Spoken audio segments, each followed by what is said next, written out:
Welcome back to the deep dive. Look, if you're like most of us today, chances are a glowing screen pretty much runs your life. Maybe it's work keeping you glued to the laptop or just, that constant pull of your phone. Being digitally locked in feels like the default now. It really does. And then the weekend hits, right? And you think, okay, I need to unplug, properly connect with my family, my friends.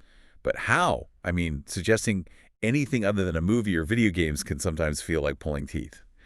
So we looked for a real, analyzed alternative. Exactly. We dove into some material focusing squarely on that problem. Right. How do we shift from being, well, digitally connected to actually being humanly connected, specifically by getting outdoors? The source we looked at makes a strong case for camping, calls it a comfortable, affordable, and all-around great situation for family bonding. Interesting. Yeah, and just for context, this comes from Connor Hermesh, writing for the American Hunting Lease Association. So definitely a perspective rooted in, a love for the outdoors, our mission today. To kind of break down the 5 key benefits he identifies for why camping works so well as an antidote to all this tech overload, basically giving you the shortcut on why getting outside is, well, effective. Okay, let's unpack this then. Starting with the big one, maybe the main reason people even plan trips. Quality time. It's just so easy to let the hustle and bustle, as the article puts it, run our lives. We often miss the signs that family time is, well, suffering. We think just being in the same room counts as bonding, but this analysis really pushes back on that. Right. And what's fascinating, I think, is that the benefit isn't just more time. It's about intentional presence. When you physically remove the distractions, the TV, the internet, the phone buzzing you, you sort of enforce this period of shared focus. The analysis highlights how the sheer lack of distractions guarantees deeper individual time. It basically forces real bonding. Yeah, and I thought the comparison point they used was spot on. They ask you to think about the kind of conversation you have watching a movie versus, say, talking around the fire pit or a hike around the lake. That's completely different, isn't it? One is passive. Absolutely. Watching a movie, everyone's looking at the screen. It's parallel activity. Around a fire, you're focused on each other. Often you're even collaborating, keeping the fire going, maybe pointing things out in nature. That active shared setting, that's what shifts the conversation from just like quick updates to something deeper. Okay, so that deep bonding, that quality time, it naturally leads into something else quite practical. Which brings us to the second core benefit from the analysis, a chance to learn. And this isn't just for kids, right? It's for everyone. That's such a crucial point. For people new to camping, yeah, there's an immediate need to pick up new hands-on skills. But even if you're experienced, the analysis points out there are endless chances to teach, to delegate tasks. It gets the whole family out of that home environment where, let's face it, a lot of things are automated or just easy. And the article gives some really good specific examples, skills we might not even think about much anymore because tech handles it. We're talking tangible stuff like fishing, tying knots, starting a fire safely, even just the mechanics of putting up a tent properly. Exactly. And learning how to tie a good knot or manage a fire isn't just, a fun little activity. It builds self-reliance, resilience within the family. These are small challenges, sure, but overcoming them together, that builds real confidence. The material suggests this shared accomplishment sticks with you way longer than, say, beating a level in a video game. But hang on, let me just jump in there because the idea of learning these, rugged skills sounds great. But for a total beginner, it could feel pretty intimidating, couldn't it? Does the analysis touch on that potential barrier? Like the frustration of trying to teach knots when everyone's maybe a bit stressed or cold? Yeah, that's a fair point. It does address it, though, maybe more subtly. The article puts emphasis on things like cooking unique camping meals. That's still an active learning thing. You're teaching prep, managing resources, maybe new cooking methods, but it lowers the stakes a bit. It makes it more about shared enjoyment and less like a demanding survival test. It frames the whole trip as more of an experience lab. That's a really smart way to put it. Yeah, less obligation, more engagement. And that idea of actively engaging instead of just passively consuming media, that leads straight into the third point, reconnection. Yeah, and what I found really compelling here is the dual aspect of reconnection mentioned in the source. It's not just about reconnecting with family, which we've talked about. It's also fundamentally about reconnecting with nature itself. Right.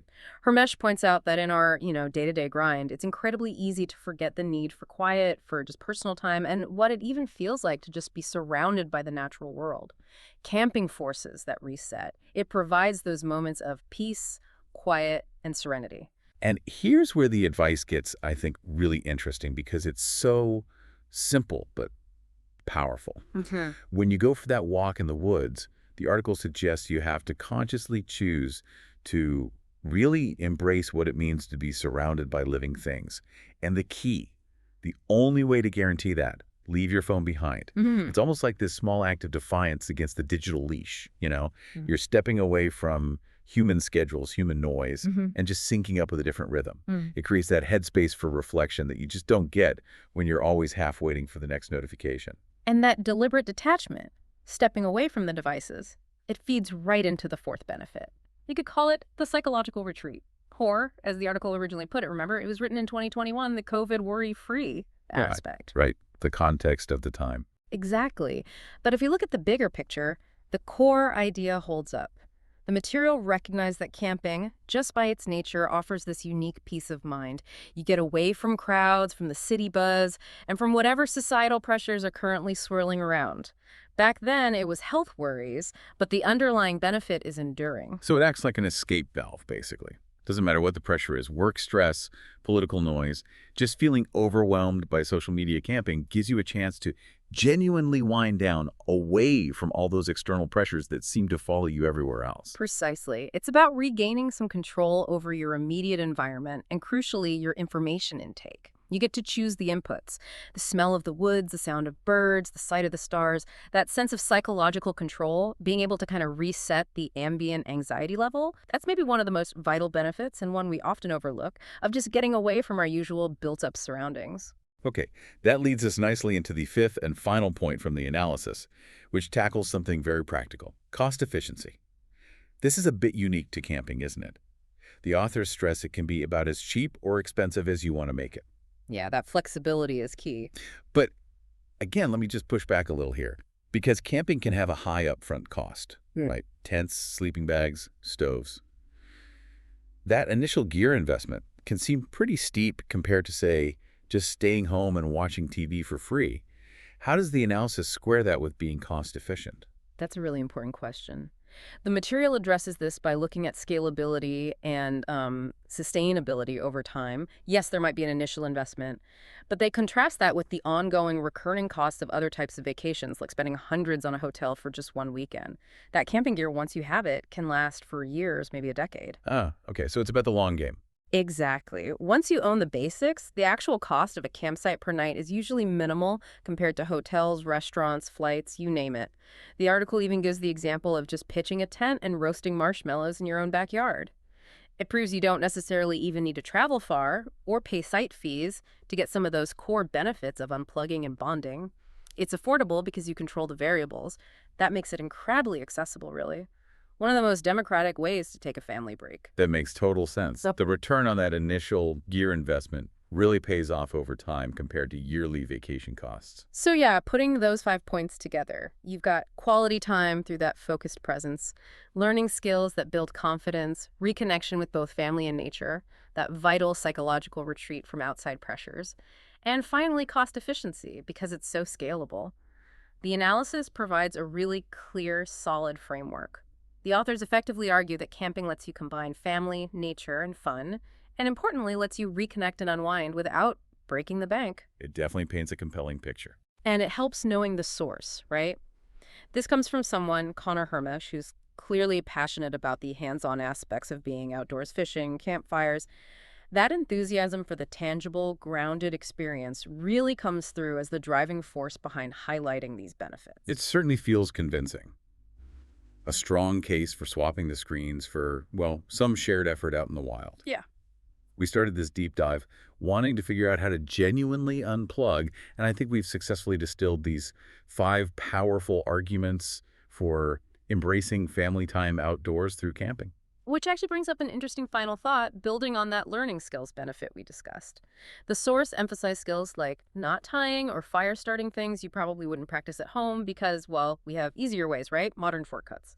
It highlights the value of choosing to do something the slightly harder, more fundamental way. Intentional difficulty. Exactly. So thinking about that idea, about deliberately stepping away from convenience, What essential life skills might you be putting off learning, or maybe letting slide simply because technology or automation has made them seem unnecessary today? What fundamental practical knowledge might you be missing out on? And what could you gain personally, or maybe as a family, by intentionally stepping away from the hustle and bustle to master something purely practical, even if it takes a bit more effort? Something to ponder next time you find yourself reaching for a screen. That's a really insightful question to leave things on. Thanks for digging into this with us. We'll see you next time on The Deep Dive.